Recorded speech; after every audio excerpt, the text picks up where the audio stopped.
International climate policy is a really interesting case study for foreign relations because we can see two key collective action problems illustrated in this case. Now, carbon and other fossil fuel emissions are basically a tragedy of the commons. Why do I say that? Well, if we consider the climate, the global climate, to be a common pool resource or common good, we can see that each nation can access this without restriction, right? We can't stop people from being in the climate, right? The environment is global, and we can't just stop nations from being part of the environment. So there is no limit on people's access to this good or countries' access to this good, but it is subtractable or rival in that if one country overuses the resource, emits too many fossil fuels, and starts contributing to global warming, it ruins the resource for other users, right? For other countries. So we can say that the climate is a common pool resource. And if we consider it that way, we can see easily how this unrestrained use of the resource can ultimately lead to its ruination. So how do we restrain the use? How do we fix this problem? Well, it's a challenge, and it ultimately ends up a bit of a prisoner's dilemma because each nation might be willing to actually say, I'll limit my use of fossil fuels. I'll work on implementing more green energy solutions. The problem is that costs money. Fossil fuels are cheap. So it's much easier compared to clean resources. So it's much easier to keep the infrastructure we have, which uses fossil fuels, and use these cheap fossil fuels like coal and oil, rather than retrofit to use cleaner resources. Now, ultimately, down the road, if everyone said, we will all stop using fossil fuels and we will all retrofit, we will all use cleaner resources, everyone would be in a better situation.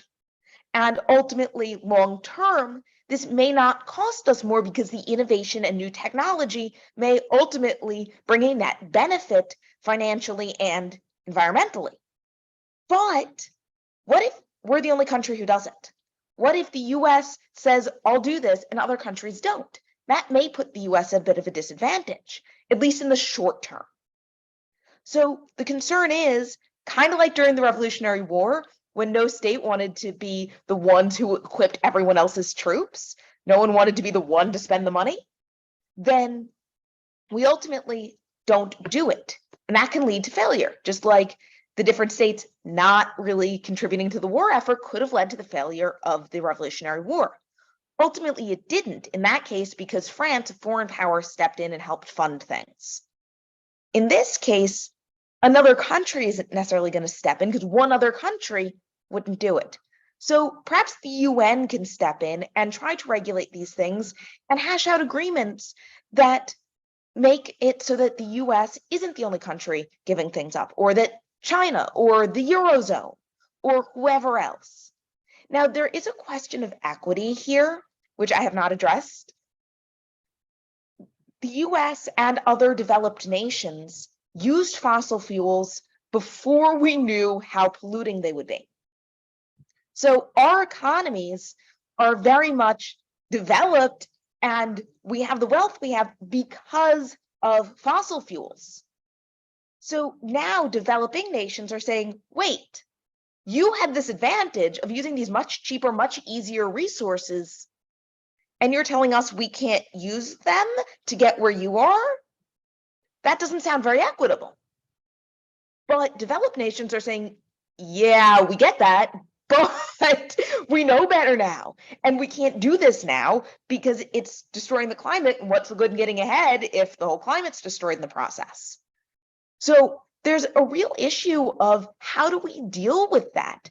How do we equitably allow developing nations to continue to develop and not handicap them in a way that developed nations were not, without then ruining the common pool resource, the climate?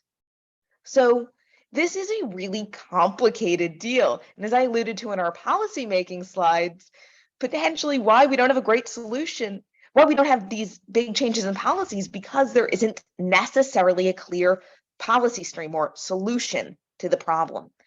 But we can see that getting together, potentially under the guise of the UN, can help if we all come together and all work on these issues and try to hash these things out collectively.